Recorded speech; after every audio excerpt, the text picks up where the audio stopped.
അസ്സലാമു അലൈക്കും, welcome my YouTube channel. ഇന്നൊരു സ്പെഷ്യലായിട്ടുള്ള ചിക്കൻ കറി റെസിപ്പി ആയിട്ടാണ് ഞാൻ ഇവിടെ വന്നിട്ടുള്ളത്. ഇതിന് വേണ്ടിയിട്ട് ചിക്കൻ ഒരു 3/4 കിലോളം ചിക്കൻ അതിലെടുത്തിട്ടുണ്ട്. പിന്നെ 3 സവാള, 3 തക്കാളി, ചെറിയ ഉള്ളി, പിന്നെ പച്ചമുളക്, ഇഞ്ചി, വെളുത്തുള്ളി, പിന്നെ ഇത്രയാണ് വേണ്ടത്. അപ്പോൾ ഐറ്റംസ് ഇത്രയാണ് വേണ്ടത്. പൊടി ഐറ്റംസ് വേറെ എന്തൊക്കെ വേണോ ഞാൻ ഇതിൽ പറയുന്നുണ്ട്. പിന്നെ അതിന് അരപ്പ് പുരട്ടി വെക്കാൻ വേണ്ടിയിട്ട്, മാരിനേറ്റ് ചെയ്യാൻ വേണ്ടിയിട്ട് മഞ്ഞൾപ്പൊടിയും മുളക് പൊടിയും. മഞ്ഞൾപ്പൊടി ഈ സ്പൂണിനൊരു 3/4 സ്പൂണോളം ഞാൻ ഇടുന്നുണ്ട്. പിന്നെ 2 സ്പൂണോളം മുളക് പൊടി ചേർക്കും. അപ്പോൾ അരപ്പൊക്കെ നന്നായിട്ട് പുരട്ടി വെച്ചിട്ട് മറ്റേ സവാള, തക്കാളി, ചെറിയ ഉള്ളി എല്ലാം നമുക്ക് അരിഞ്ഞെടുക്കാം. ഇഞ്ചി, വെളുത്തുള്ളി ചതച്ചെടുക്കാം. അപ്പോൾ അരപ്പുരട്ടിയ ചിക്കൻ നമുക്കൊന്ന് ഫ്രൈ ചെയ്തെടുക്കാം. അതിന് വേണ്ടിയിട്ട് പാനിൽ അടുപ്പ് ഓണാക്കി, അതായത് ഈ ടൈപ്പ് പാത്രമാകുമ്പോൾ നമുക്ക് പ്രത്യേകിച്ച് അടി പിടിക്കുന്ന പ്രശ്നമില്ല. പിന്നെ ഏത് പാത്രമായാലും കുഴപ്പമൊന്നുമില്ല, ടേസ്റ്റിന് വ്യത്യാസമൊന്നും ഉണ്ടാവില്ല. പിന്നെ കുറച്ചും കൂടെയൊക്കെ എണ്ണ ഒഴിക്കേണ്ടി വരും ഒന്ന് പൊരിച്ചെടുക്കണമെങ്കിലേ. അങ്ങനെ നമ്മൾ പൊരിച്ചെടുത്തിട്ട് ഫ്രൈ പാനിലിട്ട് ആക്കിയിട്ട് ഈ വേറൊരു പാത്രത്തിലോട്ട് വഴട്ടായിട്ടാലും മതി. ആ എണ്ണ, ബാക്കി വരുന്ന എണ്ണ അങ്ങ് പാത്രത്തിലോട്ട് ഒഴിച്ച് നമുക്ക് ഉപയോഗിക്കാം. ഇതിലോട്ട് അരപ്പുരട്ടിയ ചിക്കൻ ഇട്ട് കൊടുക്കാം. പിന്നെ ഇട്ട് കൊടുത്ത് മൊത്തം ഇട്ട് കൊടുക്കാം. ഒറ്റ സ്റ്റെപ്പിൽ തന്നെ നമുക്ക് പൊരിച്ച് എടുക്കാം.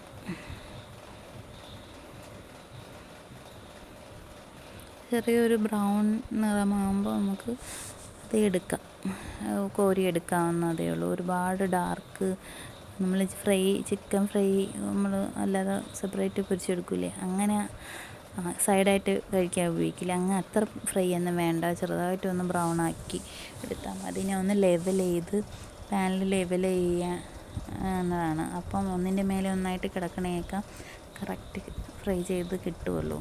മറ്റേത് ചിലത് ഫ്രൈ ആവും, ചിലത് ഫ്രൈ ആവില്ല, ആ രീതിയാവും. എന്നിട്ട് നന്നായിട്ടൊന്ന് മിക്സ് ചെയ്ത് കൊടുത്താൽ മതി.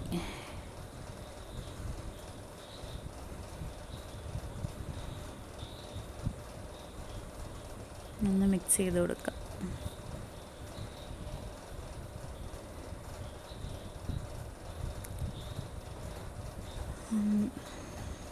ഇളക്കി ഓരോന്നായിട്ട് മറിച്ചിടേണ്ട കാര്യമില്ല, ഒന്ന് മിക്സ് ചെയ്തെടുത്താൽ മതി. അങ്ങ് ഫ്രൈ ആയിക്കോളും. ജസ്റ്റ് ഒന്ന് മറിച്ച് ഇങ്ങനെ ഇളക്കിയാൽ മതി.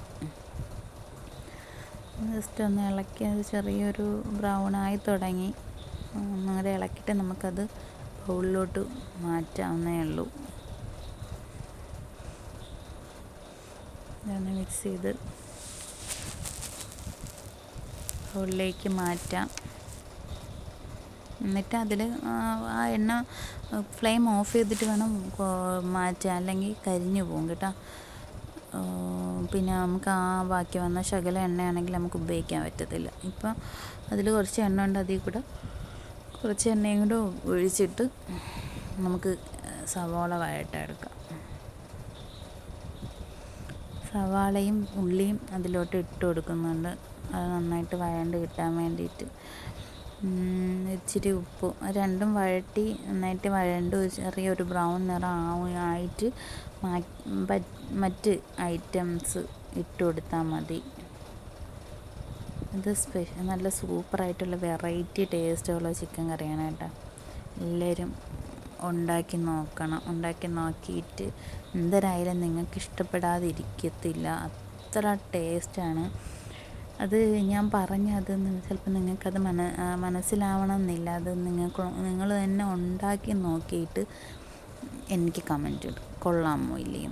ഓക്കെ, എല്ലാ ഐറ്റംസ് പെറോട്ട, ചിക്കൻ, പിന്നെ പെറോട്ട ഈ ചിക്കൻ കറി ചേരും. പിന്നെ ഇത് നമ്മൾ നെയ്ച്ചോറ് ഗീ റൈസില്ലേ അത്, പിന്നെ ചപ്പാത്തി, അപ്പം, സാദാ വെള്ളച്ചോറ്, നല്ല സൂപ്പർ കോമ്പിനേഷനാണ്. സത്യം പറയില്ല, ഈ ചിക്കൻ കറിയും ഈ ഐറ്റംസ് നല്ല കോമ്പിനേഷനാണ്.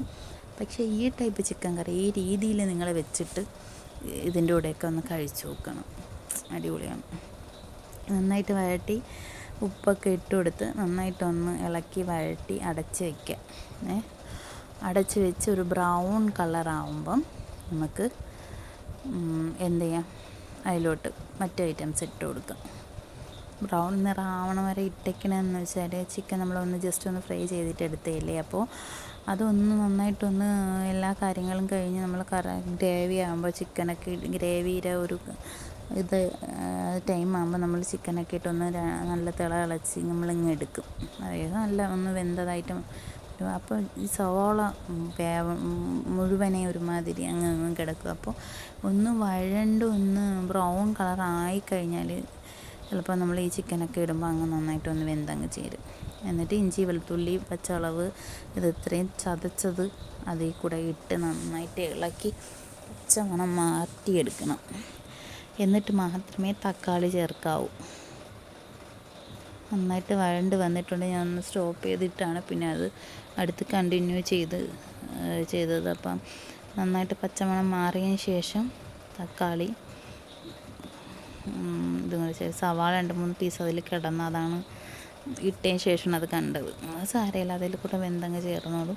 എന്നിട്ട് തക്കാളി ഇട്ട് നന്നായിട്ട് പച്ചമണം മാറി ഒന്ന് അടച്ച് വെച്ച് ഒന്ന് ഉടയണ രീതിയിലാക്കിയത്. ഞാൻ നെയ്യ് ചേർക്കാൻ വിട്ടുപോയി, നെയ്യ് ചേർക്കണം കേട്ടോ. ഇതിൻ്റെ കൂടെ സവാള വഴറ്റാനായിട്ട് ഇത് മറ്റേ എണ്ണ ഒഴിക്കുമല്ലോ, എണ്ണ ഒഴിക്കുമ്പോൾ ഇത് ചേർക്കണം. ചേർത്ത് സവാള വഴറ്റുക. അല്ലാതെ ഒഴിച്ചാൽ ഇപ്പോൾ എപ്പോഴാണോ ഓർമ്മിക്കണം അപ്പോഴൊഴിച്ചാലും കുഴപ്പമൊന്നുമില്ല, ടേസ്റ്റൊന്നും കുറവൊന്നും വരില്ല. നിങ്ങളത് ഓർമ്മിച്ച് നേരത്തെ ഒന്ന് ചേർത്താൽ ആ കാര്യം നമ്മൾ മറന്നു പോകില്ല, അല്ലെങ്കിൽ ചിലപ്പോൾ വിട്ടുപോകും. അപ്പോൾ അത് അടച്ച് വെച്ച് തക്കാളി ഒന്ന് ഉടയാൻ വേണ്ടിയിട്ട് വെന്തുടയാൻ വേണ്ടിയിട്ട് അടച്ച് വെച്ച് ഒന്ന് വേവിക്കാം.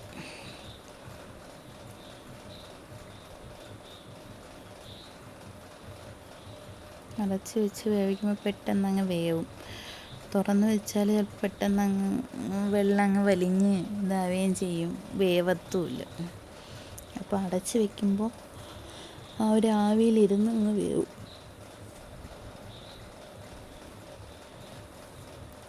പിന്നെ ഇതിനൊരു മെയിനായിട്ടുള്ള ഐറ്റംസ് എന്ന് പറയുന്നതാണ് ഈ നെയ്യ്. ഇനി ഇതിലോട്ട് ഉപയോഗിക്കാൻ പോകുന്ന വേറൊരു ഇതുണ്ട്, ഇൻഗ്രീഡിയൻസ്. അപ്പോൾ അതും കൂടെ ആകുമ്പോഴാണ് ഇതിൻ്റെ മെയിനായിട്ടുള്ള സംഭവം. ഈ ടൈപ്പിൽ ഗ്യാസിലുണ്ടാക്കണേ പകരം അടുപ്പിലുണ്ടാക്കണം കേട്ടോ, അടിപൊളിയാണ്. അത് പുകയൊന്നും കയറാത്ത രീതിയിൽ നമ്മൾ ഉണ്ടാക്കിയെടുക്കണം. അപ്പോൾ അത് ലിഡ് മാറ്റിയിട്ട് ഒന്ന് മിക്സ് ചെയ്ത് ഇളക്കി ഒന്ന് തക്കാളിയൊക്കെ ഒന്ന് ജസ്റ്റ് ഒന്ന് ഉടച്ച് കൊടുക്കുക. എന്നിട്ട് നന്നായിട്ടൊന്ന് വഴറ്റി എടുക്കണം. എന്നിട്ട് അതിലോട്ട് പൊടി ഐറ്റംസ് 2.5 സ്പൂൺ മുളക് പൊടി, ഞാൻ ഇപ്പോൾ ഈ എടുത്തില്ല ഈ സ്പൂണിൽ 2.5 സ്പൂൺ മുളക് പൊടി, 2 സ്പൂണോളം ആ സ്പൂണ് നിറച്ച് 2 സ്പൂൺ മല്ലിപ്പൊടി എടുത്തിട്ടുണ്ട്. പിന്നെ 3/4 സ്പൂണോളം, മുക്കാലല്ല ഒരു അര സ്പൂണിൽ കൂടുതലേ വരുള്ളൂ മഞ്ഞൾപ്പൊടി. ഞാൻ എടുത്ത ആ സ്പൂൺ തന്നെയാണ്. പിന്നെ 1.5 സ്പൂണോളം പെരുംജീരകം, അതായത് ഗരം മസാല പൗഡർ. ഓക്കെ, ഇത് ഇത്രയാണ് അതിൽ ചേർത്തിട്ടുള്ളത്. അതിൽ ഇത് മാറ്റിയെന്ന് വെച്ചാൽ ഒന്ന് ചെറുതായിട്ടൊന്ന് ഇളക്കി ഒന്ന് ചെറിയൊരു പച്ചമണം മാറ്റിയെടുക്കാൻ നല്ലതാണ്. മറ്റേ സവാളയുടെ കൂടെ കിടക്കുമ്പോൾ നമ്മൾ ചിലപ്പം പച്ചമണം മാറി കറക്റ്റാണ് വരണമെന്നിട്ട്. അപ്പോൾ അതൊന്ന് ഒതുക്കിയിട്ട് അതിൻ്റെ സൈഡിൽ ഇട്ട് കൊടുത്തിട്ട് ഒന്ന് മിക്സ് ചെയ്തെടുത്താൽ നമുക്ക് ആ പൊടി ഐറ്റംസിൻ്റെ പച്ചമണം പെട്ടെന്ന് മാറിക്കിട്ടും. അങ്ങനെ നന്നായിട്ട് മിക്സ് ചെയ്ത് കൊടുത്തിട്ട് അതിന് വേണ്ടിയിട്ടുള്ള മെയിനായിട്ടുള്ള ഐറ്റംസ് ഒന്ന് ചേർക്കുന്നുണ്ട്. പാൽ, ഇത് പശുവും പാലാണ്. ഈ കപ്പിൽ ഞാൻ 1 കപ്പ് പശുവും പാൽ ഞാൻ അതിൽ ചേർത്തിട്ടുണ്ട്.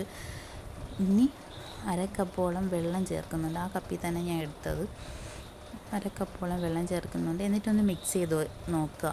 എന്നിട്ട് മിക്സ് ചെയ്ത് നോക്കിയിട്ട് അതിൽ വെള്ളം കുറവായിട്ട് നിങ്ങൾക്ക് തോന്നുന്നുണ്ടെങ്കിൽ കുറച്ചും കൂടെ വെള്ളം ചേർക്കുക. ഇപ്പം ഞാൻ ഒരു കാൽ കപ്പോളമാണ് ഞാൻ ഒഴിച്ചത്. നിങ്ങൾക്ക് ചിലപ്പം അത് കുറച്ച് കുറുകി ഇരിപ്പുണ്ടെങ്കിൽ ഒരു 1/2 കപ്പും കൂടെ വീണ്ടും ചേർക്കുക. അപ്പം നമ്മൾ ഈ തിളച്ച് വന്ന് ചിക്കനൊക്കെ ഇട്ട് വരുമ്പോൾ കറക്റ്റ് പാകത്തിനുള്ള കറിയായിട്ട് കിട്ടും നമുക്ക്. അപ്പോൾ സവാളയെല്ലാം കൂടെ വെന്ത് ചേരാനുള്ള വെള്ളവും കൂടെ ആവും അതിൽ. അങ്ങനെ ഒഴിച്ചിട്ട് വെള്ളം ഒഴിച്ച് അതിൽ ചിക്കനും കൂടെ ഇട്ട് കൊടുക്കാം. ഫ്രൈ ചെയ്ത ചിക്കനും കൂടെ ചേർത്ത് നന്നായിട്ട് മിക്സ് ചെയ്ത് കൊടുക്കുക. എന്നിട്ട് നല്ല 2 തിള ആകുമ്പോൾ നമുക്കത് ഓഫ് ചെയ്ത് എടുക്കാം. അടച്ച് വെച്ച് വേവിക്കുക, അപ്പോൾ പെട്ടെന്ന് വേവും. പിന്നെ ഐറ്റംസ് എന്ന് പറയുന്നത് പട്ട, ഗ്രാമ്പ്, ഏലക്ക ഇത് പൊടിച്ച് ചേർക്കുക. ഞാൻ എടുത്തില്ല, ആ അളവിൽ പൊടിച്ച് നന്നായിട്ട് പൊടിച്ചെന്ന് വെച്ചാൽ ചതച്ച് ഇടുകല്ലിൽ ചതച്ചോ മിക്സിയിലിട്ടൊന്ന് കറക്കിയോ എടുത്ത് അതിൽ കൂടെ ഇടുക. ഒരു പ്രത്യേക ഒരു മണവും ഫ്ലേവറും ടേസ്റ്റും കിട്ടാൻ വേണ്ടിയിട്ടാണ് അങ്ങനെ ചേർക്കുന്നത്. എന്നിട്ട് നന്നായിട്ട് മിക്സ് ചെയ്ത് നന്നായിട്ട് നല്ല ഒരു തിളയും കൂടെ ആകുമ്പോൾ ഞാൻ ഒന്ന് തിളച്ച് തുടങ്ങിയപ്പോഴാണ് ഞാൻ ഇത് ഇട്ട് കൊടുത്തത്. ലാസ്റ്റ് ഇട്ട് കൊടുക്കുന്നതാണ് ഏറ്റവും നല്ലത്. പിന്നെ കുറച്ച് ഉപ്പും കൂടെ ഇട്ട് കൊടുക്കുക. ഞാൻ ഉപ്പ് ആദ്യം സാളമായിട്ടുള്ള ടൈമിൽ ഇട്ട് കൊടുത്ത ഉപ്പ് തന്നെയാണ്. അത് കഴിഞ്ഞ് ഇപ്പോഴാണ് ഉപ്പ് ഇടുന്നത്. ഉപ്പിനെ നമുക്ക് എത്രയാണോ ആവശ്യം അതനുസരിച്ച് നിങ്ങൾ ചേർത്ത് കൊടുത്താൽ മതി. പിന്നെ രമ്പ എന്ന് പറയുന്ന ഒരു ഇല ഉണ്ട്, അത് അതിലോട്ട് ഒരെണ്ണമാണ് ഞാൻ ഇത് എടുത്തത്. അപ്പം അതിലോട്ട് ഒരെണ്ണം ചേർത്ത് കൊടുത്തിട്ടുണ്ട്. 1.5 ചേർത്ത് എടുത്തിട്ടുണ്ട് കേട്ടോ. കുറച്ച് മല്ലിയില,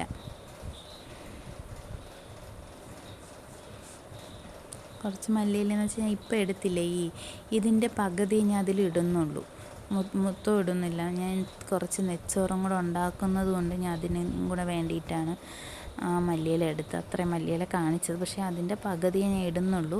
അപ്പോൾ കറി തിളച്ചിട്ടുണ്ടെങ്കിൽ നമുക്ക് അത് ബൗളിലോട്ട് മാറ്റാം. നന്നായിട്ട് തിളച്ച് വന്നിട്ടുണ്ട്. അപ്പം നമ്മളെ കറി റെഡി. ഇത്രയേ ഉള്ളൂ. പക്ഷേ തോനെയുള്ളതായിട്ട് തോന്നുമെങ്കിലും കറിയുടെ ടേസ്റ്റ് കാരണം പിന്നെ വിചാരിക്കും എന്തായാലും കഷ്ടപ്പെടാമെന്ന്. അപ്പം കറി റെഡി ആയിട്ടുണ്ട്. ഇതാണ് എൻ്റെ കറി.